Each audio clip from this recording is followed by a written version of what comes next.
মুসলমান ইমানদার পয়গম্বর বলে আমি ওই বাইতুল মামুরের কাছে চলে গেলাম। পয়গম্বর ইব্রাহিম আলাইহিস সালাতু ওয়াস সালামের সাথে আমার সাক্ষাৎ হয়ে গেল।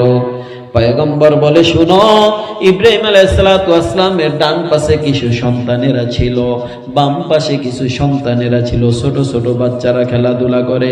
পয়গম্বর ইব্রাহিম যখন ডান পাশের বাচ্চাদের দিকে তাকায়, তখন বাচ্চাদেরকে দেখে পয়গম্বর ইব্রাহিম খুশি হয়ে যায়, একটা হাসি দেয়, এবং ওই বাচ্চারাও খুব আনন্দ পায়, তারাও হাসি দেয়।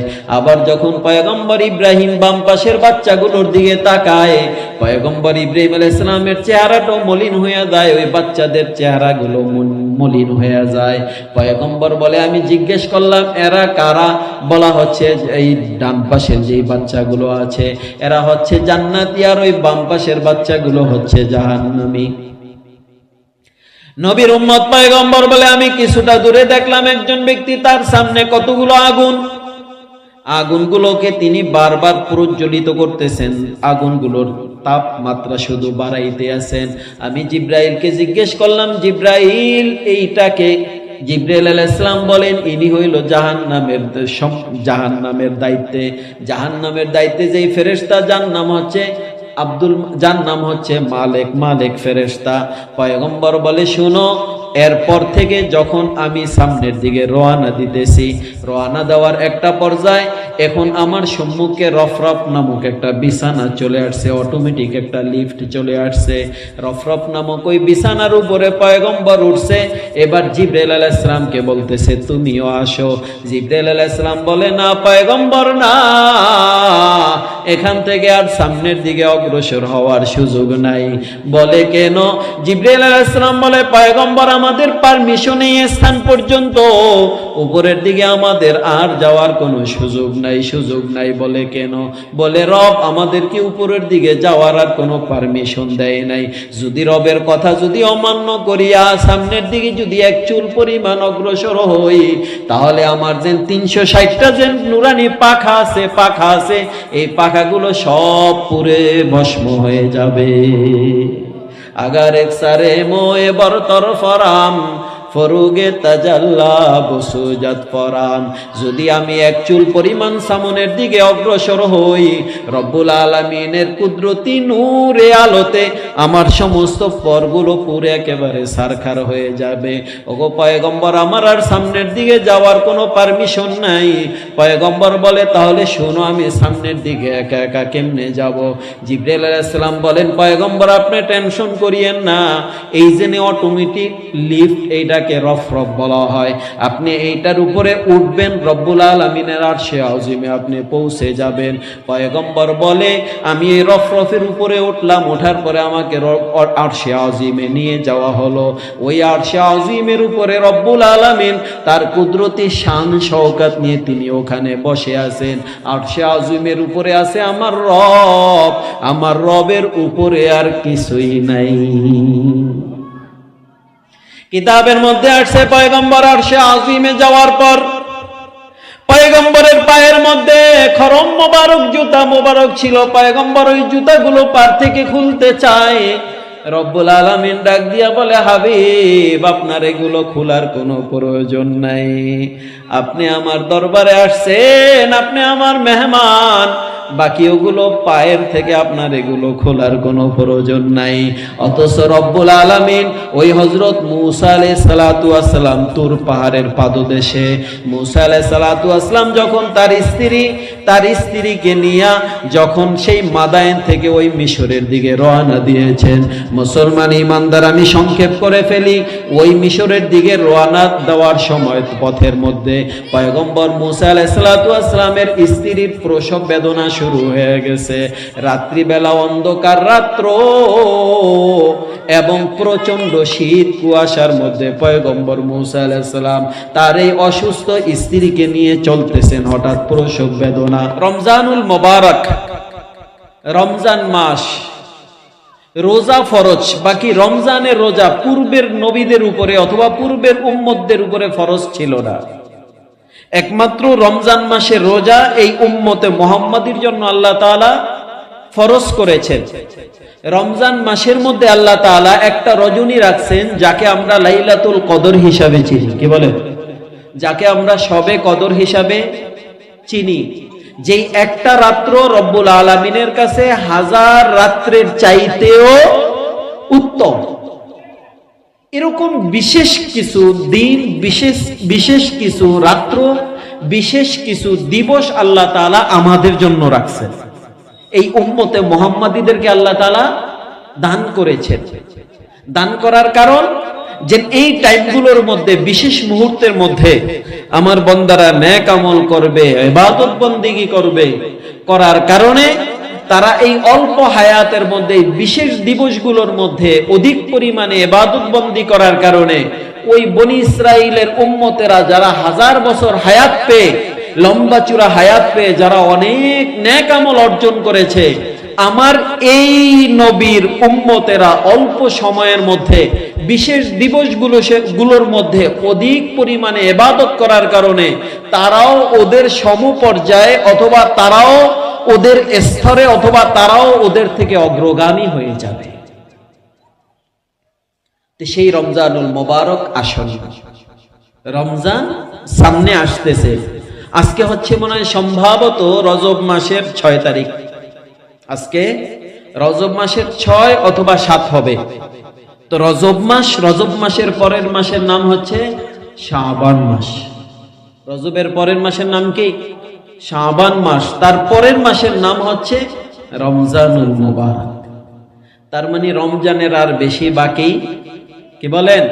রমজানের আর বেশি বাকি নাই। আমাদের জন্য মুখম সুযোগ, আমাদের জন্য মুখম সুযোগ। সামনে রমজান আসতেছে, রমজানের জন্য পূর্ব প্রস্তুতি গ্রহণ করা। নবী আলাইহিস সালাতু ওয়াস সালাম এই রজব মাস যখন চলে আসতো, নবী আলাইহিস সালাতু ওয়াস সালাম নিজে একটা দোয়া পড়তেন, রবের কাছে জীবন ভিক্ষা চাইতেন, হায়াত বৃদ্ধির জন্য রবের কাছে দোয়া চাইতেন। দোয়াটা আমরা অনেকেই পারি, যেটা আমি আমার খুতবার মধ্যে পাঠ করেছি। যখন রজব মাস চলে আসতো, রাসূল তখন পড়তেন, আল্লাহুম্মা বারিক লানা ফি রজব ওয়া শাবান ওয়া বাল্লিগনা রমাদান। আমরা পড়ি, আল্লাহুম্মা বারিক লানা ফি রজব ওয়া শাবান ওয়া বাল্লিগনা রমাদান।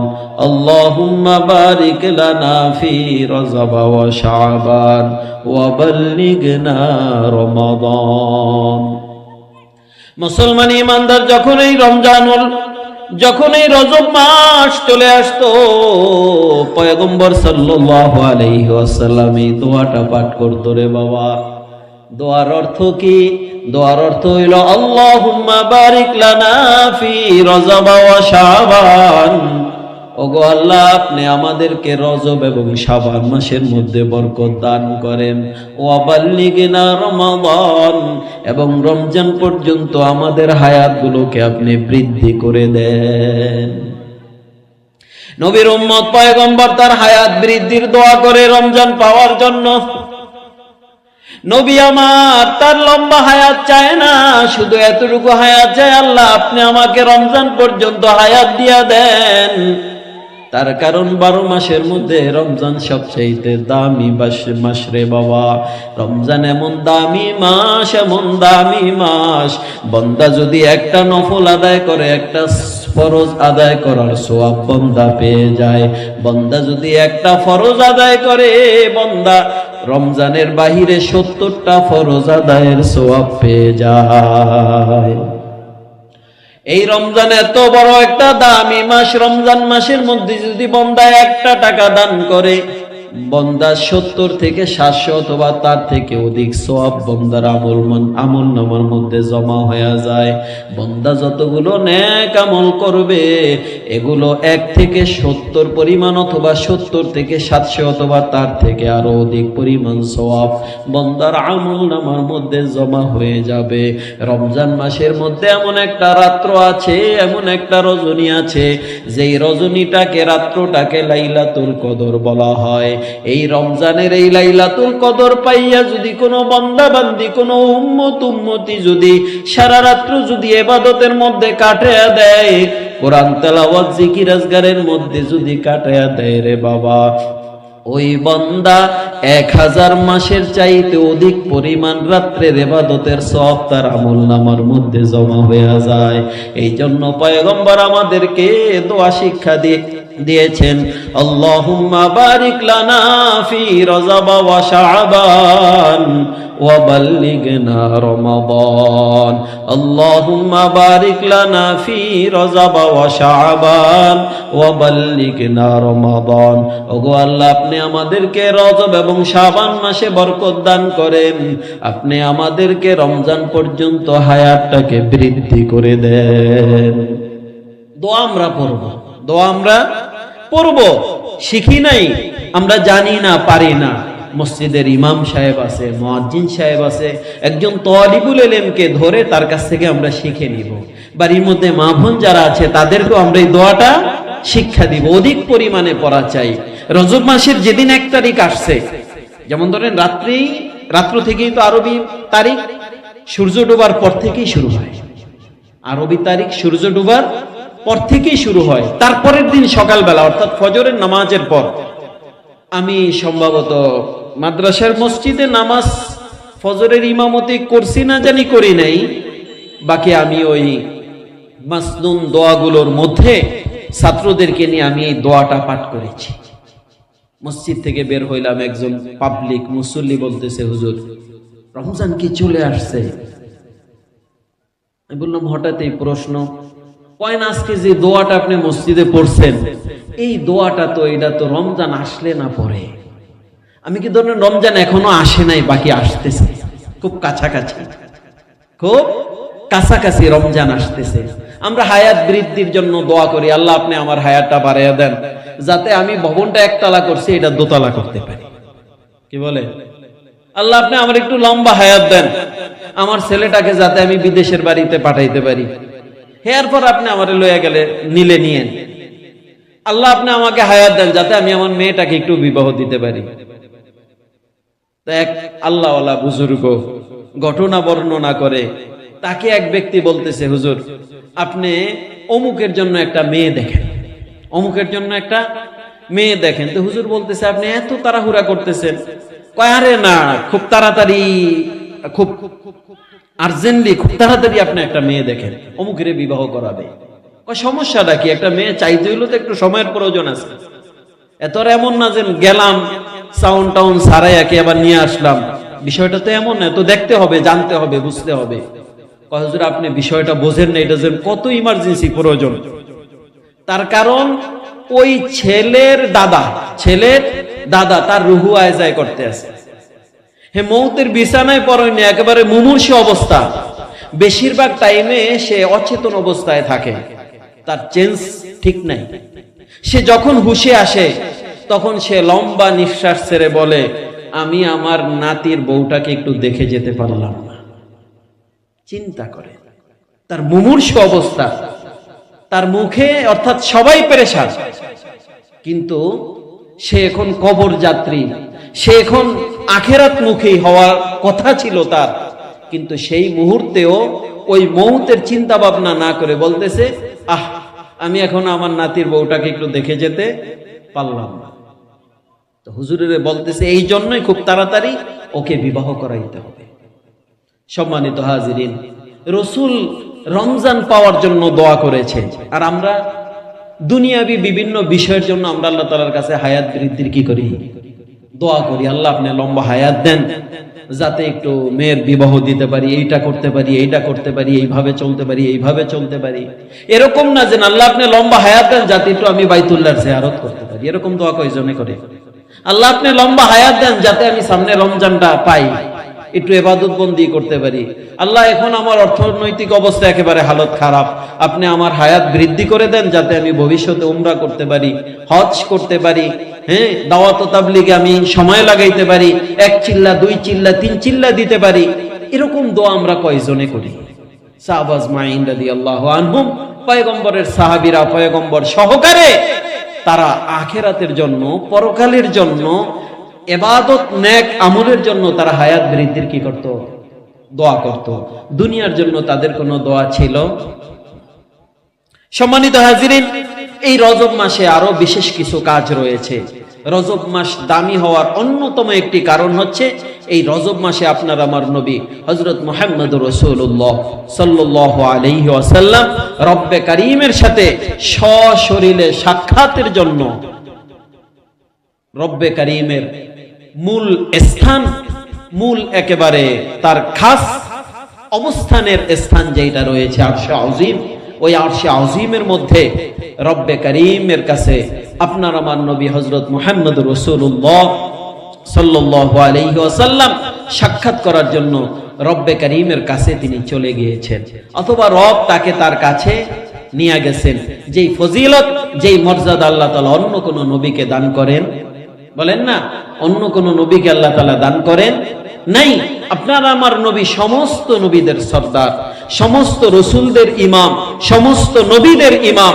আপনার আমার নবীর শ্রেষ্ঠত্ব, আপনার আমার নবীর মর্যাদা অন্য অন্য নবীদের চাইতে অনেক অনেক অনেক ঊর্ধ্বে। আল্লাহ তাআলা রসুলের শ্রেষ্ঠত্ব কয়েক কারণে দান করেছেন, তার মধ্যে অন্যতম একটি কারণ হচ্ছে এই মেরাজ। মেরাজ শব্দের অর্থ হচ্ছে সাক্ষাৎ, দিদার। রব্বুল আলামিন তার রসুলকে, তার হাবিবকে একেবারে সরাসরি সাক্ষাৎ দিয়েছেন। আর অন্য কোন নবী, অন্য কোন রসুলকে রব এরকম সরাসরি সাক্ষাৎ দেয় নাই। মুসলমান ইমানদার, পয়গম্বর হযরত মূসা আলাইহিস সালাতু ওয়াস সালাম রব্বুল আলামিনের কাছে দরখাস্ত করেছে, ওগো রব, আমি একটু আপনাকে দেখতে চাই, আমি একটু। আমার রব ডাক দিয়া বলে, মূসা না না না, আমাকে দেখা যায় না, তুমি আমাকে দেখতে পারবা না। মূসা আলাইহিস সালাম বলে, রব, আমি তো আপনার সাথে নিয়মিত কথাবার্তা বলি, অন্য অন্য নবীরা রবের সাথে ওইভাবে কথা বলার সুযোগ নাই। ফেরেশতা হযরত জিবরাইল আলাইহিস সালাতু ওয়াস সালামের মাধ্যমে কথা বলে, আর পয়গম্বর মূসা আলাইহিস সালাতু ওয়াস সালাম রবের সাথে সরাসরি কথা বলে। বাকি মাঝখানে একটা আর দুইটা না, প্রায় 70,000 পর্দা থাকে, 70,000 পর্দা। মুসলমান ইমানদার, একটা পর্দার মোটা পুর পরিধি কতটুকু? দুনিয়ার এই জমিন থেকে নিয়ে দুনিয়ার যে আসমান আমরা দেখি, দুনিয়ার জমিন এবং আসমানের মাঝখানে যতটা ফারাক, যতটা ব্যবধান, একটার পর্দার পুর এবং পার্শ্বে ততটা ব্যবধান। নবীর উম্মত এরকম একটা আর দুইটা না, এরকম 70,000 পর্দা থাকে। পয়গম্বর মূসা আলাইহিস সালাম বলে, রব, আমি তো আপনার সাথে সাক্ষাৎ করতে চাই, আপনার কথা শুনি, বাকি একটু আপনাকে সরাসরি দেখতে চাই। আমার রব ডাক দিয়া বলে, না না মূসা, আমাকে দেখা যায় না, তুমি আমাকে দেখতে পারবা না। যখন মূসা আলাইহিস সালাম বারবার রিকোয়েস্ট করেছে, তখন মূসা আলাইহিস সালামকে রব ডাক দিয়া বলে, ওগো পয়গম্বর মূসা, আপনি ওই পাহাড়ের দিকে একটু তাকান, নজর করেন। রব্বুল আলামিনের কুদরতি নূরের একটা ঝলক শুধু ওই পাহাড়ের উপরে দিয়েছে। পয়গম্বর মূসা আলাইহিস সালাতু ওয়াস সালাম রব্বুল আলামিনের কুদরতি নূরের সামান্য একটু ঝলক দেখে তিনি নিজেকে নিজে আর স্থির রাখতে পারেন নাই। মুসলমান ইমানদার, সাথে সাথে ওই ঝলকটা দেখার সাথে সাথে পয়গম্বর মূসা আলাইহিস সালাতু ওয়াস সালাম তিনি সাথে সাথে বেহুশ হইয়া জমিনের মধ্যে পড়িয়া গেলেন। নবীর উম্মতে এতটুকু ফজিলত আল্লাহ তাআলা পয়গম্বর মূসা আলাইহিস সালামকে দান করেছে, কিন্তু আপনার আমার নবী পয়গম্বর রিসালাতের দায়িত্ব পালন করতেছেন মক্কার মধ্যে। দাওয়াত ও তাবলীগের কাছে পয়গম্বর মক্কার মধ্যে করেন। মক্কার কাফেরেরা পয়গম্বরকে অত্যাচার নির্যাতন করে, কষ্ট দেয়। পয়গম্বরের সাহাবীদেরকে অত্যাচার নির্যাতন করে। অনেক সাহাবীকে মক্কার কাফেরেরা নির্যাতন করে শহীদ করে দিয়েছে রে বাবা। পয়গম্বরের অনেক সাহাবীরা নির্যাতন বরদাস্ত করতে না পেরে তারা সর্বপ্রথম ওই হাবশা আবিসিনিয়ার দিকে পয়গম্বরের নির্দেশ পাইয়া তারা হিজরত করেছেন। ওখান থেকে পরবর্তীতে আবার মদিনার দিকে পয়গম্বরের সাহাবীরা হিজরত করেছেন। পয়গম্বরের কত কষ্ট, মুসলমানের কত কষ্ট। একটা মুহূর্তে দেখা গেল নবুয়তের যখন 10ম অথবা 11তম বছর, ওই বছর পয়গম্বরের সবচেয়ে প্রিয় স্ত্রী, প্রথম স্ত্রী হযরত খাদিজাতুল কুবরা রাদিয়াল্লাহু তাআলা আনহা ওই বছর ইন্তেকাল করেছেন। পয়গম্বরকে পয়গম্বরকে তার আপনজনের মধ্যে সবচাইতে যিনি বেশি সাপোর্ট দিয়েছেন, পয়গম্বরের হামি হিসাবে কাজ করেছেন, পয়গম্বরকে সর্বাত্মক সহযোগিতা করেছেন, তার নাম হচ্ছে পয়গম্বরের চাচাজান খাজা আবু তলেব। এই খাজা আবু তলেব ওই একই বছরে ইন্তেকাল করেছে। পয়গম্বরের স্ত্রীও ইন্তেকাল করলো যেই বছর। পয়গম্বরের সবচাইতে আপনজনের মধ্যে, আত্মীয় স্বজনের মধ্যে সবচাইতে কাছের যে তার চাচা আবু তলেব, আবু তলেবও ইন্তেকাল করছে একই বছর। দুইটা মৃত্যুর ঘটনা একই বছর ঘটার কারণে কাফেরদের পক্ষ থেকে পয়গম্বর এবং সাহাবীরা অত্যাচার নির্যাতনের শিকার হওয়ার কারণে মক্কার কাফেরেরা সম্বোধন করে বলে, মুহাম্মদ, মনে হয় তোমার রব তোমাকে ভালোবাসে। বলেন না, তোমার রব তোমাকে ভালোবাসে না, তোমার রব মনে হয় তোমার কোনো খোঁজ খবর নেয় না, তোমার রব মনে হয় তোমাকে মহব্বত করে না। পয়গম্বর বলে, না না না না না না, রব আমাকে মহব্বত করে, আমার রব আমাকে ভালোবাসে। কাফেররা বলে, মুহাম্মদ যদি তোমাকে ভালোই বাসতো তাহলে তোমার উপর তো এরকম চতুর্দিক থেকে বিপদ আসতো না। একটা কথা স্মরণ রাখবেন, যে আর ঈমান যত বেশি, যে যত বড় রব্বুল আলামিনের, যে যত কাছের, যত রব্বুল আলামিনের বেশি সান্নিধ্যে যিনি পুষছেন, তার উপর দুনিয়াবি মুসিবত সবচাইতে বড় বেশি রে বাবা। পয়গম্বরকে আল্লাহ তাআলা এত পরীক্ষা নিয়েছেন যেটা অন্য কোন নবীদেরকে আল্লাহ তাআলা এরকম পরীক্ষার সম্মুখীন করেন নাই। কিন্তু সমস্ত পরীক্ষাগুলোর মধ্যে পয়গম্বর ধৈর্য ধারণ করেছেন, চূড়ান্ত পর্যায়ের ধৈর্য সবর। মুসলমান ইমানদার পয়গম্বরকে মক্কার কাফেররা বলতেছে, তোমার রব মনে হয় তোমাকে ভালোবাসে না, যদি ভালোবাসতো তাহলে তোমার উপর এরকম চতুর্মুখী বিপদ আসতো না।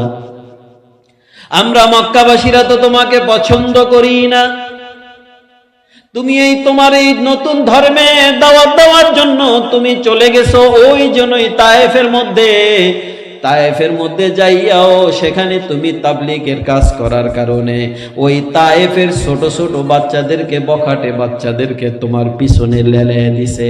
তোমার পিছনে লেলিয়ে দেওয়ার কারণে তোমাকে কত অত্যাচার নির্যাতন তায়েফবাসীরা করছে। যদি তোমার রব যদি তোমাকে ভালোই বাসতো তাহলে তো তুমি ওই তায়েফের ছোট ছোট বাচ্চাদের হাতে মাইর খাইতা না। মুসলমান ইমানদার পয়গম্বরের দিলের মধ্যে তো এমনি হচ্ছে ব্যথা, তার স্ত্রী ইন্তেকাল করলো, ওই দিক দিয়া চাচাও ইন্তেকাল করলো, মুসলমানদেরকে অত্যাচার নির্যাতন করে। পয়গম্বর তায়েফের থেকে মাইর খায়া মদিনার মধ্যে আসছেন, পয়গম্বর শারীরিকভাবে অসুস্থ, তারপরে আবার মক্কার কাফের কর্তৃক পয়গম্বরকে মানসিক ভাবে তারা অসুস্থ করতেছে। এগুলো সব তো আমার রব তাকে দেখতেছেন। আমার রব পয়গম্বরকে সান্ত্বনা দেওয়ার জন্য জিবরাইল আলাইহিস সালাতু ওয়াস সালামের মাধ্যমে পয়গম্বর মক্কা থেকে সেই বাইতুল মুকাদ্দাস, ওই বাইতুল মুকাদ্দাস থেকে প্রথম আসমান, দ্বিতীয়, তৃতীয়, চতুর্থ, পঞ্চম, সপ্তম বাইতুল মামুর পারাইয়া আমার পয়গম্বরকে জিবরাইল আলাইহিস সালামের মাধ্যমে রব্বুল আলামিনের খাস স্থান আরশে আযীমের মধ্যে নিয়ে গেছে। নবীর উম্মত এই ফজিলত, এই শ্রেষ্ঠত্ব আল্লাহ তাআলা কোন নবীকে দেয়?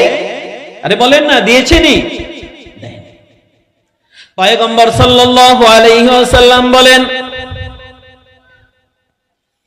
আমি উম্মে হানি রাদিয়াল্লাহু আনহার ঘরের মধ্যে ছিলাম। আমি ওখান থেকে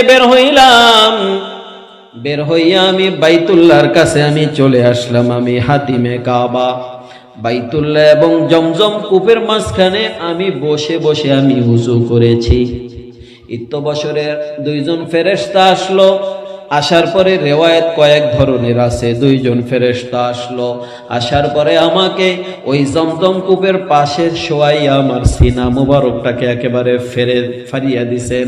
এটাকে চাক করে ভিতর থেকে ময়লা আবর্জনা বের করে এইটার মধ্যে আল্লাহ তাআলার নুরানি কিছু তাজাল্লি ইত্যাদি কিছু দিয়ে ওইটাকে আবার সিলাই করে দিয়েছেন কুদরতি ভাবে। রব্বুল আলামিনের পয়গম্বর বলেন, অতঃপর আমার সম্মুখে ওখানে একটা বোরাক আনা হইল। বোরাকের আকৃতিটা কেমন? কিতাবের মধ্যে আসছে এটা খচ্চর থেকে একটু নিচু ছিল, গাদার থেকে একটু উঁচা ছিল। গাদা দেখছেন? গাদা, খচ্চর, ঘোড়া, এগুলোর উপর মানুষও সাওয়ার হয় এবং এগুলোর দ্বারা বিভিন্ন মালামালও বহন করে, এক জায়গার থেকে আরেক স্থানে নিয়ে যায়। আরেকটা হচ্ছে উট। ওই সময় এগুলোর প্রচলন বেশি ছিল। এখন তো গাড়ি ঘোড়া বিভিন্ন ইঞ্জিন চালিত, বিভিন্ন গাড়ি আছে। আগের জমানায় তো এগুলো ছিল। নবী আলাইহিস সালাতু ওয়াস সালাম বলে, আমার সম্মুখে বোরাক আনা হইল। ওই বোরাকটা ছিল গাদার থেকে একটু উঁচা, খচ্চর থেকে একটু নিচা। এই বোরাকটা কতটা স্পিরিট ছিল, পয়গম্বর বলে ওই বোরাকের দৃষ্টির সীমা যেই জায়গায় পড়ে, ওই বোরাকের একটা পায়ের কদম গিয়ে ওই জায়গায় পড়ে। নবী আলাইহিস সালাতু ওয়াস সালাম বলেন, জিবরাইল আলাইহিস সালাতু ওয়াস সালাম আমাকে বোরাকের উপরে চড়াইয়া, বোরাকের উপরে আমাকে আরোহণ করাইয়া জিবরাইল আলাইহিস সালাতু ওয়াস সালাম মক্কা থেকে আমাকে বাইতুল মুকাদ্দাস নিয়ে গেছেন। কোন বাইতুল মুকাদ্দাস? বর্তমানে ওই জেনেই ইহুদিবাদী ইসরায়েল, একটা জারজ রাষ্ট্র, একটা অবৈধ রাষ্ট্র ইসরায়েল। যেই ইসরায়েল বাইতুল মুকাদ্দাস মসজিদে আকসাটাকে তারা অবরোধ করে রেখেছে। মুসলমানদেরকে ঠিকভাবে, ফিলিস্তিনের জনগণকে ঠিকভাবে নামাজ পড়তে দেয় না, ফিলিস্তিনের জনগণকে ঠিকভাবে মসজিদে আকসার মধ্যে ইবাদত বন্দেগী করতে দেয় না। আপনারা দেখেছেন, খবর পেয়েছেন, বিভিন্ন টাইমে ফিলিস্তিনের ওই আকসার মুসলমানদেরকে মসজিদে আকসার মধ্যে অনেক সময় বোম্বিং করে, গুলি করে, অনেক মুসলমানদেরকে পাখির মতন তারা হত্যা করে। মুসলমান ইমানদার পয়গম্বর বলে, ওই বাইতুল্লাহ শরীফ থেকে আমাকে, এই বোরাকের মাধ্যমে আমাকে একেবারে সেই বাইতুল মুকাদ্দাসে আমাকে নিয়ে আসা হইল। আমি যখন বাইতুল মুকাদ্দাসে চলে আসি, আমি আমার বোরাকটাকে একটা পাথরের সাথে বাঁধলাম। সংক্ষিপ্ত সময়ের মধ্যে আমি ঘটনাটাকে সংক্ষেপে বলতেছি, তার কারণ রজব মাস। ওখানে আমি মসজিদের মধ্যে প্রবেশ করলাম। প্রবেশ করার পর দেখি আমার পূর্বে, অর্থাৎ ঈসা আলাইহিস সালাতু ওয়াস সালাম থেকে নিয়া হযরত আদম আলাইহিস সালাতু ওয়াস সালাম পর্যন্ত লক্ষাধিক নবী রাসূল যারা দুনিয়াতে এসেছেন, তাদেরকে আল্লাহ তাআলা কুদরতিভাবে মসজিদের মধ্যে জমা করে দিলেন। ওখানে নামাজের টাইম হয়ে গেল। আমি সমস্ত নবীদেরকে নিয়ে আমি 2 রাকাত নামাজ আদায় করেছি। সমস্ত নবীরা ছিল আমার মুক্তাদি, আমার পিছনে। আমি ছিলাম লক্ষাধিক নবী রাসূলদের ইমাম হিসাবে সামনে। নবী আলাইহিস সালামকে বলা হয় ইমামুল আম্বিয়া, সমস্ত নবীদের ইমাম।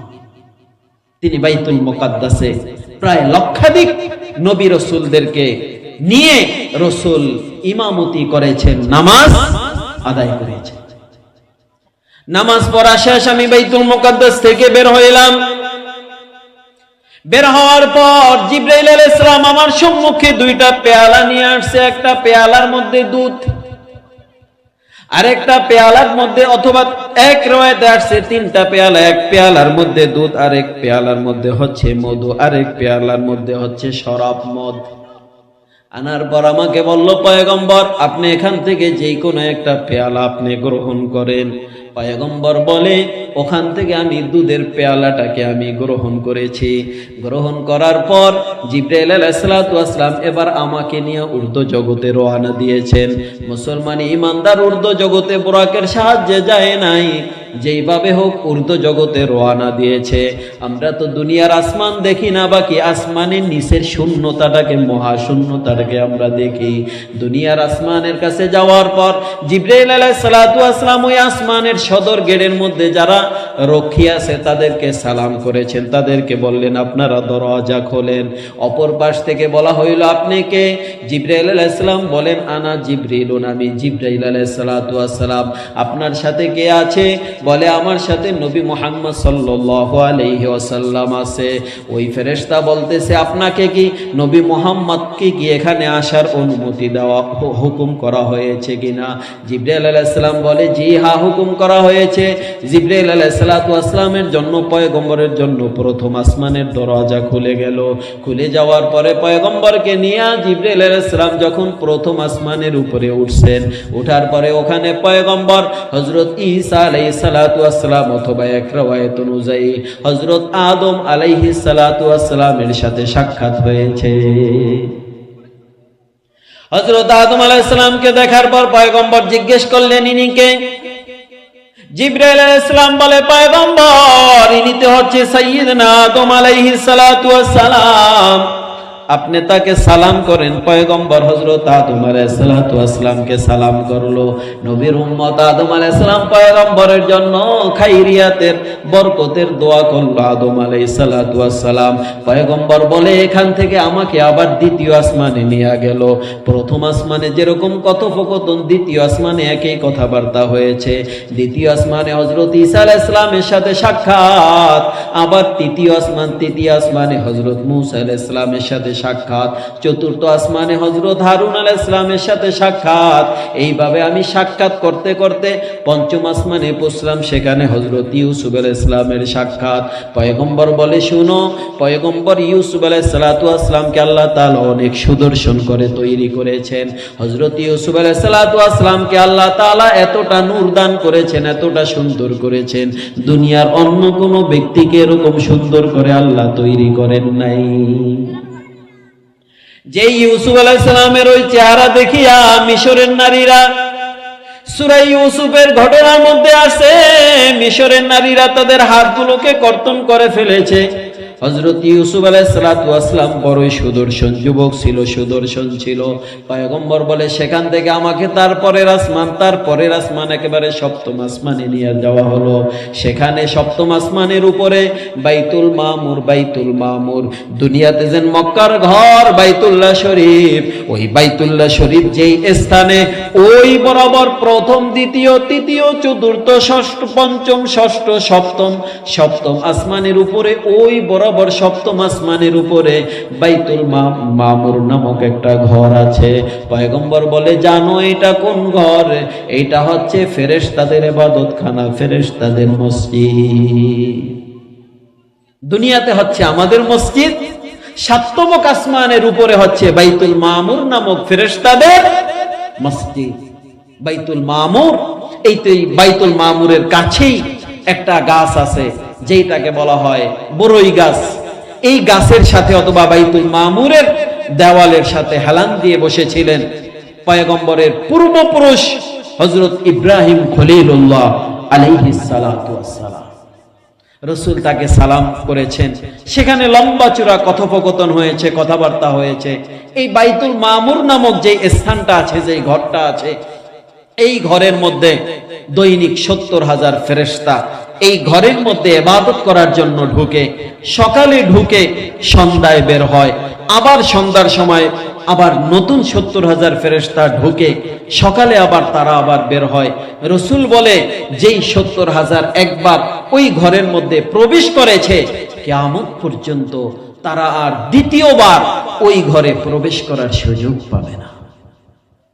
তাহলে বলেন আল্লাহ তাআলা কত পরিমাণ, কত কোটি কোটি, এটার হিসাব কিভাবে করবেন, কত পরিমাণ আল্লাহ তাআলা ফেরেশতা সৃষ্টি করে তৈরি করে রেখেছেন। কি বলেন? আল্লাহ তাআলার একেবারে সবচেয়ে কাছের যারা হচ্ছে তারা হচ্ছে ফেরেশতা, যাদেরকে আল্লাহ তাআলা আসমানের অধিবাসী হিসাবে, যাদেরকে আল্লাহ তাআলা আসমানে রেখেছেন, এই ফেরেশতারা ওখানে ইবাদত করার জন্য ঢোকে। কিতাবের মধ্যে আছে দুনিয়ার জমিনের মধ্যে মসজিদে নববীতে হযরত বেলালে হাবশী রাদিয়াল্লাহু আনহু আযান দিত। বেলালে হাবশী রাদিয়াল্লাহু আনহু আযান দিত। এই আযানের আওয়াজটা সামনে প্রায় 33 মাইল ছড়াইতো। বলেন না, সামনে 33 মাইল, ডানে 33 মাইল, বামে 33 মাইল। আর এই আযানের আওয়াজটা প্রথম আসমান, দ্বিতীয়, তৃতীয়, চতুর্থ, পঞ্চম, সপ্তম, এটা ভেদ করে ফেরেশতাদের যেন বাইতুল মামুর নামক যেই স্থান আছে, ইবাদতখানা আছে, ওখান পর্যন্ত এই আজানের আওয়াজটা পৌঁছে যেত। ফেরেশতারা শুনতো যে দুনিয়ার জমিনের মধ্যে বেলাল আজান দিচ্ছে, বেলাল আজান দিচ্ছে, ওই আজান ফেরেশতারা ওখানে বসে শুনতো। হাসরের ময়দানে, কাল কিয়ামতের ময়দানে বেলাল হাবশী রাদিয়াল্লাহু আনহুকে রব ঘোষণা দিবে, বেলাল দুনিয়ার মানুষকে তো আজান শুনাইছো, আজকে আখিরাতবাসীকে তোমার আজান শোনাও। বেলাল হাবশী রাদিয়াল্লাহু আনহু সেখানে আজান দিবেন। তার আজানের আওয়াজ পুরা হাসরবাসী পৃথিবীর একেবারে সেই শুরু লগ্ন থেকে সাইয়েদনা আদম আলাইহিস সালাতু ওয়াস সালাম থেকে নিয়ে একেবারে কিয়ামত পর্যন্ত যত বনি আদম জমিনের মধ্যে আসছে তাদের সম্মুখে হযরত বেলাল হাবশী রাদিয়াল্লাহু আনহু আজান দিবেন কাল কিয়ামতের ময়দানে। তার দাম কত? বেলাল হাবশী রাদিয়াল্লাহু আনহুর দাম কত? কোথায় তার বাড়ি? চেহারা সুরত তেমন একটা সুবিধাজনক ছিল না। সারা জীবন কাফেরদের গোলামি করে গেছেন, কাফের কর্তৃক অত্যাচার নির্যাতনের শিকার হয়েছেন। একমাত্র ইসলাম গ্রহণ করার কারণে, রসুলের আদর্শকে গ্রহণ করার কারণে কাফের কর্তৃক অত্যাচার নির্যাতনের শিকার হয়েছেন। কিন্তু আল্লাহ তাআলার কাছে বেলালের এত দাম। রসুল বলে, আমি মেরাজের রজনীতে যখন আমি রব্বে কারীমের সান্নিধ্যে গিয়েছি, তখন রব আমাকে জান্নাত জাহান্নাম দেখাইছেন জিব্রাইলের মাধ্যমে। আমি জান্নাতের মধ্যে ঘুরতেছি, চলতেছি, হঠাৎ আমি শব্দ পাচ্ছি, আমার সামনে কার জানি এরকম পায়ের আওয়াজ, খরমের আওয়াজ শোনা যাচ্ছে, টুক টুক টুক টুক শব্দ হচ্ছে। এই আওয়াজটা আমার খুব পরিচিত, আওয়াজটা অন্য কাহারও না, এই আওয়াজটা হচ্ছে বেলালের। আমার সামনে আওয়াজটা চলতেছে। দুনিয়াতে আসার পর রব পয়গম্বর হযরত বেলাল হাবশী রাদিয়াল্লাহু আনহুকে বলতেছে, বেলাল এমন কি কাজ তুমি করো যে কাজের বিনিময়ে আল্লাহ তাআলা তোমাকে এতটা মর্যাদাবান করেছেন, এতটা সম্মানিত করেছেন যে জান্নাতের মধ্যে আমিও চলি আর তোমার খরমের টুকটুক শব্দ পাই আমার সামনে চলে। বেলাল হাবশী রাদিয়াল্লাহু আনহু বলে, পয়গম্বর আমার তো এমন কোনো চালানচোতা কিছু না, এমন কোনো বিশেষ কোনো আমল নাই, বাকি আমার একটা কাজ করি, আমি একটা আমল করি, সেটা হচ্ছে যখন আমার উযু ছুটে যায় আমি সাথে সাথে উযুটা করে ফেলি। আমি সব সময় বা উযু থাকি, উযুর সাথে থাকি। দ্বিতীয় নম্বর আমলটা হচ্ছে উযু করছি, আল্লাহ তাআলা আমাকে উযু করার তৌফিক দান করেছেন, এই জন্য তাহিয়াতুল উযু, উযুর সম্মানার্থে আমি 2 রাকাত তাহিয়াতুল উযু নামাজ পড়ি। নবী আলাইহিস সালাম বলে, বেলাল তোমার এই আমলের বিনিময়ে আল্লাহ তাআলা তোমাকে এতটা মর্যাদা করেছে যেটা অন্য কোন সাহাবীদেরকে আল্লাহ তাআলা করে নাই। মুসলমান ইমানদার পয়গম্বর বলে, আমি ওই বাইতুল মামুরের কাছে চলে গেলাম। পয়গম্বর ইব্রাহিম আলাইহিস সালাতু ওয়াস সালামের সাথে আমার সাক্ষাৎ হয়ে গেল। পয়গম্বর বলে, শুনো, ইব্রাহিম আলাইহিস সালাতু ওয়াস সালামের ডান পাশে কিছু সন্তানেরা ছিল, বাম পাশে কিছু সন্তানেরা ছিল, ছোট ছোট বাচ্চারা খেলাধুলা করে। পয়গম্বর ইব্রাহিম যখন ডান পাশের বাচ্চাদের দিকে তাকায়, তখন বাচ্চাদেরকে দেখে পয়গম্বর ইব্রাহিম খুশি হয়ে যায়, একটা হাসি দেয়, এবং ওই বাচ্চারাও খুব আনন্দ পায়, তারাও হাসি দেয়। আবার যখন পয়গম্বর ইব্রাহিম বাম পাশের বাচ্চাগুলোর দিকে তাকায়, পয়গম্বর ইব্রাহিম আলাইহিস সালামের চেহারাটাও মলিন হয়ে যায়, ওই বাচ্চাদের চেহারাগুলো মলিন হয়ে যায়। পয়গম্বর বলে, আমি জিজ্ঞেস করলাম এরা কারা?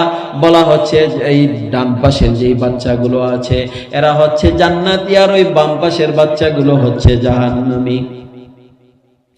নবীর উম্মত পয়গম্বর বলে, আমি কিছুটা দূরে দেখলাম একজন ব্যক্তি, তার সামনে কতগুলো আগুন, আগুনগুলোকে তিনি বারবার প্রজ্বলিত করতেছেন, আগুনগুলোর তাপমাত্রা শুধু বাড়াইতে আছেন।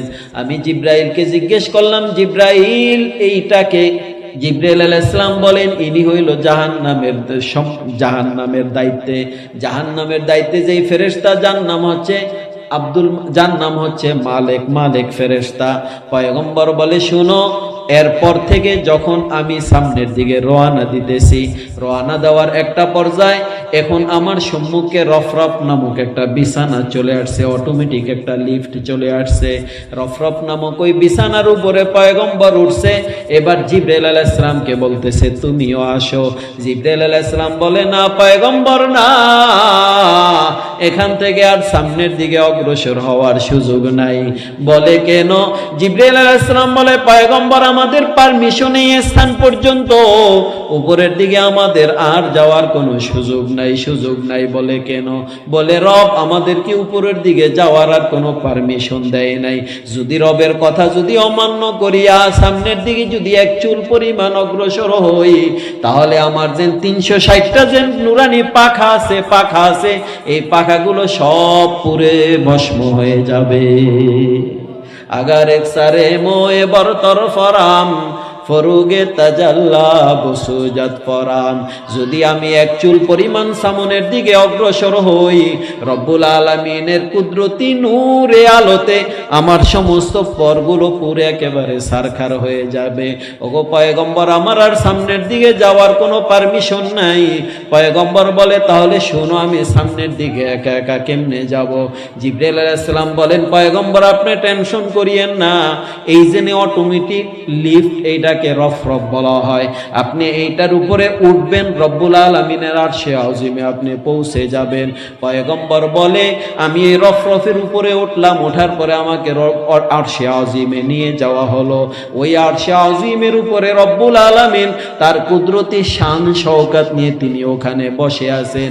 আরশে আজিমের উপরে আছে আমার রব, আমার রবের উপরে আর কিছুই নাই।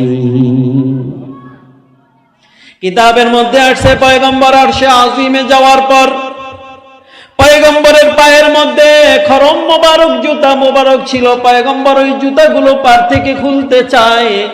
রব্বুল আলামিন ডাক দিয়া বলে হাবিব আপনার এগুলো খোলার কোনো প্রয়োজন নাই, আপনি আমার দরবারে আসছেন, আপনি আমার মেহমান, বাকি ওগুলো পায়ের থেকে আপনার এগুলো খোলার কোনো প্রয়োজন নাই। অথচ রব্বুল আলামিন ওই হযরত মূসা আলাইহিস সালাতু ওয়াস সালাম তুর পাহাড়ের পাদদেশে, মূসা আলাইহিস সালাতু ওয়াস সালাম যখন তার স্ত্রীকে নিয়ে যখন সেই মাদায়েন থেকে ওই মিশরের দিকে রওনা দিয়েছেন, মুসলমান ইমানদার আমি সংক্ষেপ করে ফেলি, ওই মিশরের দিকে রওনা দেওয়ার সময় পথের মধ্যে পয়গম্বর মূসা আলাইহিস সালাতু ওয়াস সালামের স্ত্রীর প্রসব বেদনা শুরু হয়ে গেছে। রাত্রিবেলা অন্ধকার রাত্র এবং প্রচন্ড শীত কুয়াশার মধ্যে পয়গম্বর মূসা আলাইহিস সালাম তার এই অসুস্থ স্ত্রীকে নিয়ে চলতেছেন। হঠাৎ প্রসব বেদনা, হযরত মূসা আলাইহিস সালাতু ওয়াস সালাম তার স্ত্রীকে নিয়ে রওনা দিয়েছেন, পথের মধ্যে ওই জন্যই প্রসব বেদনা শুরু হয়ে গেছে। বাকি দীর্ঘ 10 বছর আগে তিনি মিশর থেকে পালায়া তিনি মাদায়েন শহরে চলে আসছেন। এখন রাত্রিবেলায় রওনা দিছেন, পথঘাট অনেকটা চিনেন না, সবকিছু অপরিচিত মনে হচ্ছে। স্ত্রীরও প্রসব বেদনা, যখন মায়েদের বোনদের প্রসব বেদনা শুরু হয় ওই জায়গায় আগুনের ব্যবস্থা থাকা লাগে, আগুনের প্রয়োজন হয়। হঠাৎ পয়গম্বর মূসা আলাইহিস সালাম সামনের দিকে তাকিয়ে দেখলেন ওখানে একটা গাছের মধ্যে এক জায়গার মধ্যে ধাউ ধাউ করে আগুন জ্বলতেছে।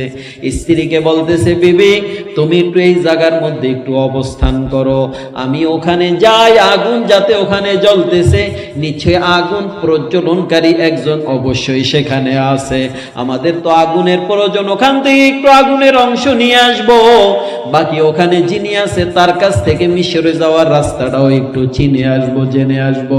পয়গম্বর মূসা আলাইহিস সালাম তার স্ত্রীকে রাখিয়া তিনি এবার ওই তুর পাহাড়ের কাছাকাছি চলে আসলেন। আসার পরে আউশ নামক একটা গাছের মধ্যে দেখতেছে আগুন ধাউ ধাউ দাউ দাউ করে জ্বলতেছে। বাকি আগুনের কাজ হচ্ছে তো কোনো জিনিসকে পুড়িয়ে ফেলা, বাকি ওই গাছের মধ্যে যে দাউ দাউ করে আগুন জ্বলে, বাকি আগুনগুলো কোনো কিছুকে পুড়ায় না, কোনো কিছুকে জ্বালায় না, শুধু আগুন জ্বলে। মূসা আলাইহিস সালাতু ওয়াস সালাম যখন আর একটু সামনের দিকে অগ্রসর হয়েছেন ওখান থেকে আগুন নেওয়ার জন্য, হঠাৎ অদৃশ্য স্থান থেকে আওয়াজ আসছে, হে পয়গম্বর মূসা আপনি আর সামনের দিকে অগ্রসর হবেন না। ফাখলান আলাইকা ইন্নাকা বিল ওয়াদিল মুকদ্দাসি তুয়া।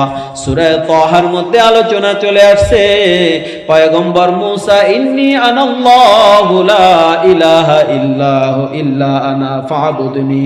পয়গম্বর মূসা আলাইহিস সালাতু ওয়াস সালামকে আল্লাহ তাআলা ডাক দিয়ে বললেন, ওগো মূসা, আপনি মনে করছেন এগুলো আগুন? না না না, এগুলো আগুন না, এগুলো সব হচ্ছে আমার কুদরতি নূরের কিছু নমুনা। পয়গম্বর মূসা, আপনি তাড়াতাড়ি আপনার পায়ের থেকে জুতা খুলে ফেলেন, তার কারণ আপনি পবিত্র এলাকার মধ্যে আছেন, পবিত্র এলাকার মধ্যে আছেন, পবিত্র স্থানের মধ্যে আছেন। ফাখলান আলাইকা ইন্নাকা বিল ওয়াদিল মুকদ্দাসি তুয়া। আপনি সম্মানিত তুয়া এলাকার মধ্যে আপনি রয়েছেন। পয়গম্বর মূসা আলাইহিস সালাতু ওয়াস সালাম সাথে সাথে তার পায়ের থেকে জুতা খুলে ফেললো, জুতা খুলে ফেললো। নবীর উম্মত পয়গম্বর মূসা আলাইহিস সালাম গেছেন আগুন আনার জন্য, কিন্তু সেখানে যাওয়ার পর মূসা আলাইহিস সালামের ওই টাইমে তার বয়স একেবারে পুরা 40 বছরে পরিপূর্ণ হয়েছে, 40 বছরে পদার্পণ করেছে। কিতাবের মধ্যে আছে ওখানে গেছে পয়গম্বর মূসা আগুন আনার জন্য, বাকি সেখান থেকে তিনি নবুয়ত প্রাপ্তি হয়ে গেছে। গেছে আগুন আনতো, পায়া গেছে নবুয়তি।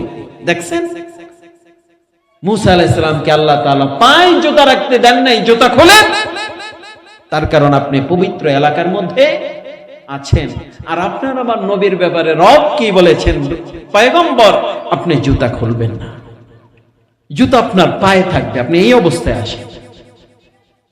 দেখেন মূসা আলাইহিস সালামের তুলনায় আপনার আমার নবীর শান কোথায়? মূসা আলাইহিস সালামের সাথে কথা বলেছেন, মাঝখানে 70,000 পর্দা। মূসা আলাইহিস সালামের সাথে সরাসরি দেখা সাক্ষাৎ নাই। আবার মূসা আলাইহিস সালামকে বলা হচ্ছে পার থেকে জুতা খোলেন, তার কারণ আপনি পবিত্র এলাকার মধ্যে আছেন। পয়গম্বর বলে, আমি এবার রব্বুল আলামিনের মূল সদর দপ্তরে প্রবেশ করলাম। প্রবেশ করার পর আমি পয়গম্বর রব্বুল আলামিনের এতটা কাছাকাছি ছিলাম, এতটা কাছাকাছি ছিলাম, তীর যেন চালায়, তীরের যেন ধনুকটা আছে 1 ধনুক অথবা 2 ধনুক অথবা তার থেকে কম, এতটা ব্যবধান ছিল। পয়গম্বর বলে, রব্বুল আলামিনের কাছে আমি গেলাম, লং টাইম কথোপকথন হয়েছে, কথাবার্তা হয়েছে। রব্বুল আলামিন আমাকে আমার উম্মতের জন্য 50 ওয়াক্ত নামাজ ফরজ করেছে। কত ওয়াক্ত? আর জোরে বলেন, কত ওয়াক্ত? আমার উম্মতকে আমাকে 50 ওয়াক্ত নামাজ হাদিয়া হিসাবে দান করলেন। আমি লং টাইম রব্বুল আলামিনের সাথে কথাবার্তা বলি, এবার আমি আসছি, ওখান থেকে আমি রওনা হয়েছি। আমি 3য় অথবা 4র্থ আসমানে যখন পয়গম্বর মূসা আলাইহিস সালাতু ওয়াস সালামের সাথে সাক্ষাৎ হইল, সাক্ষাৎ হওয়ার পরে পয়গম্বর মূসা আলাইহিস সালাতু ওয়াস সালাম বলেন, নবী মূসা, আপনাকে রব কি দান করেছে? পয়গম্বর বলে, আমার রব আমাকে 50 ওয়াক্ত নামাজ হাদিয়া দিয়েছে। পয়গম্বর মূসা আলাইহিস সালাম বলেন, না না পয়গম্বর, আপনার উম্মতে 50 ওয়াক্ত নামাজ পড়তে পারবে না, তাদের সেই শক্তি সাহস নাই। এই ব্যাপারে আমি তাজরাবা, আমি পরীক্ষিত, আমার উম্মতের মাধ্যমে, উম্মত দ্বারা আমি পরীক্ষিত। আপনি আপনার রবের কাছে ফিরে যান, আপনার রবকে বলেন এখান থেকে জিনিসটা আরো কমে দিতে, আরো সহজ করে দিত। পয়গম্বর বলে, আমি আবার রবের কাছে আসলাম, আসার পর রব ওই 50 থেকে 5 কমে দিল। মূসা আলাইহিস সালামের কাছে আসার পর মূসা আলাইহিস সালাম আমাকে আবার পাঠাইছে, যান আরো কমে আনেন। আমি যাওয়ার পরে আরো 5 কমে দিল। এইভাবে বারবার মূসা আলাইহিস সালাম থেকে রবের কাছে, রবের থেকে মূসা আলাইহিস সালামের কাছে বারবার আসা যাওয়ার ক্ষেত্রে 5 করে কমাইতে কমাইতে একেবারে 45 ওয়াক্ত কমে দিছে। এবার আমি 5 ওয়াক্ত নামাজ হাদিয়া স্বরূপ নিয়ে আমি যখন মূসা আলাইহিস সালামের কাছে আসছি, আসার পরে মূসা আলাইহিস সালাম বলতেছেন, আপনার উম্মতে 5 ওয়াক্ত নামাজও ঠিকভাবে আদায় করতে পারবে না, আপনি আপনার রবের কাছে যান, আল্লাহর কাছে যান, গিয়ে আল্লাহর কাছে দরখাস্ত করেন যাতে আপনার জন্য, আপনার উম্মতের জন্য নামাজটা আরো কমে দেয়। মুসলমান ইমানদার পয়গম্বর মূসা আলাইহিস সালামকে উত্তর দিয়েছেন, না ভাই, বারবার যেতে রবের কাছে আমার লজ্জা লাগে একটা বিষয় নিয়া, বারবার রবের কাছে দরখাস্ত করতে আমার লজ্জা লাগে, আমি আর যাব না। আমার রব পয়গম্বরের কথা শুনিয়ে এতটা সন্তুষ্ট হয়েছেন, আমার রব ডাক দিয়ে বলে, ওগো নবী, আমি আপনাকে দিয়েছিলাম 50, বাকি আমি আপনার দিকে তাকাই, আপনি বারবার রিকোয়েস্ট করার কারণে আমি ওই 50 থেকে নিয়ে আসছি 5-এ। বাকি আগের যে 50 নামক সংখ্যাটা, ওইটা আমি রেখে দিছি সওয়াবের বেলায়, বাকি আমলের বলায় আমি নিয়ে আসছি 5-এ। তার মানে আপনার কোন উম্মত যদি 1 ওয়াক্ত নামাজ আদায় করে, সেই ব্যক্তি 10 ওয়াক্ত নামাজ আদায় করার সওয়াব পেয়ে যাবে। 2 ওয়াক্ত নামাজ আদায় করবে 20 ওয়াক্ত নামাজের সওয়াব পাবে। 3 ওয়াক্ত আদায় করবে 30, 4 ওয়াক্ত আদায় করবে 40। বান্দা যদি ফজর থেকে নিয়ে এশার পর্যন্ত যদি 5 ওয়াক্ত নামাজ আদায় করে, নবীর উম্মত আল্লাহ তাআলা ওই বান্দার আমল নামার মধ্যে 50 ওয়াক্ত নামাজ আদায়ের সওয়াব দিয়া দিবে। নবীর উম্মতের ঈমানের পরে সবচেয়ে বড় আমলের নাম হচ্ছে নামাজ। বলেন না, ঈমানের পরে সবচেয়ে দামি শ্রেষ্ঠ আমলের নাম হচ্ছে নামাজ। পয়গম্বর বলে এই নামাজ হচ্ছে শ্রেষ্ঠ ইবাদত। কাল কিয়ামতের ময়দানে সর্বপ্রথম বান্দার নামাজ হিসাব নেওয়া হইবে রে বাবা। যেই বান্দার নামাজটা ভালো হয়ে যাবে, অর্থাৎ বান্দার নামাজের হিসাব দিয়ে যদি বান্দা পার পাওয়া যায়, তার জন্য অন্য কোনো মঞ্জিলে অন্য কোনো বিষয় নিয়ে তার কোনো টেনশন থাকবে না। আজকে আমিও নামাজ পড়ি না, আমার সন্তানটাও নামাজ পড়ে না, বাড়ির মধ্যে মা নামাজ পড়ে না, তার মেয়েটাও নামাজ পড়ে না রে বাবা। পয়গম্বর হাদিসের মধ্যে বলেন, একজন কাফের একজন মুসলমানের মধ্যে মাঝখানে ব্যবধান হইল শুধু নামাজ। কাফেরের সন্তান নামাজ পড়ে না, মুসলমানের সন্তান নামাজ পড়ে। কাফের নামাজ পড়ে না, মুসলমান নামাজ পড়ে। কাফেরের মেয়েটা নামাজ পড়ে না, মুসলমানের মেয়েটা নামাজ পড়ে। কাফেরের স্ত্রী নামাজ পড়ে না, মুসলমানের স্ত্রী নামাজ পড়ে। নবীর উম্মতেই নামাজ ছাড়া বিকল্প কোনো চিন্তা ভাবনা নাই রে বাবা। এই শীতের রাত্রের মধ্যে নামাজ পড়তে, উযু করতে যত কঠিন, নামাজ পড়তেও তত কঠিন। এই শীতের মধ্যে বান্দা অনেক যারা নামাজি আছে, দেখা যায় অনেক নামাজি গরমকালে পড়ে, শীতকালে পড়ে না। বিশেষ করে ফজরের নামাজের মধ্যে আর এশারের নামাজের মধ্যে সবচাইতে অলসতা বেশি। অথচ হাদিসের মধ্যে আসছে, যেই ব্যক্তি 5 ওয়াক্ত নামাজ পড়বে, ওই ব্যক্তির উপরে আল্লাহ তাআলা 5টা নিয়ামত দান করবে। কয়টা? নবীর উম্মত এই নামাজের ব্যাপারে ব্যাপক আলোচনা আছে। এই জন্য আমরা নামাজ পড়বো। ইবাদতের মধ্যে দামি ইবাদতের নাম হচ্ছে নামাজ। কোরআনুল কারীমের মধ্যে একাধিক জায়গায় নামাজের আলোচনা করছে। এমন কোন নবী নাই যে নবীদেরকে আল্লাহ তাআলা নামাজের আদেশ করেন নাই রে বাবা। এমন কোন নবীর উম্মত নাই যে উম্মতদেরকে রব্বুল আলামিন নামাজের আদেশ করেন নাই। এই জন্য মুসলমান ইমানদার, আপনি আমি নামাজ পড়বো। আর আমার বাড়ির মধ্যে আমাদের ছেলে সন্তান যারা আছে তাদেরকেও নামাজ পড়ার আদেশ করব। পয়গম্বর বলে, শুনো, তোমাদের সন্তানের বয়স যখন 7 বছর হয়ে যাবে, এবার সন্তানকে নামাজের আদেশ করতে থাকো। বান্দার বয়স যখন, এই সন্তানের বয়স যখন 10 বছর হয়ে যাবে, তোমার এই সন্তান নামাজ পড়ে না, এবার তাকে হালকা প্রহার করো। বান্দার বয়স যখন 12 বছর হয়ে গেছে, এবার সন্তান নামাজ পড়ে না, এই বান্দাকে প্রহার করে তাকে বাড়ি থেকে তাড়াইয়া দাও। আজকে অনেক ভাইরা দেখা যায় সন্তানের কামাই রোজগার খায়, বাকি ওই সন্তানটা পাশে রুমের মধ্যে ঘুমিয়ে থাকে, সকাল 9টা 10টায় ঘুমের থেকে ওঠে রে বাবা। বেনমাজির চেহারার দিকে আল্লাহর কোন মাখলুক বেনমাজির চেহারার দিকে তাকাইতে চায় না। যেই ব্যক্তি নামাজ পড়বে না, ওই ব্যক্তির ভবিষ্যৎ, ওই ব্যক্তির আখিরাত ধ্বংস ধ্বংস ধ্বংস। আল্লাহ তাআলা আপনাদেরকে, আমাকে, প্রত্যেককে 5 ওয়াক্ত ফরজ নামাজ জামাতের সাথে আদায় করার তৌফিক দান করুক, নামাজের ইহতিমাম করার তৌফিক দান করুক, এবং এই মাহফিল ইন্তেজামিয়া কমিটি যারা আছে তাদের জন্য দোয়া। আল্লাহ তাআলা তাদের এই আয়োজনগুলোকে আল্লাহ তাআলা কবুল করুক।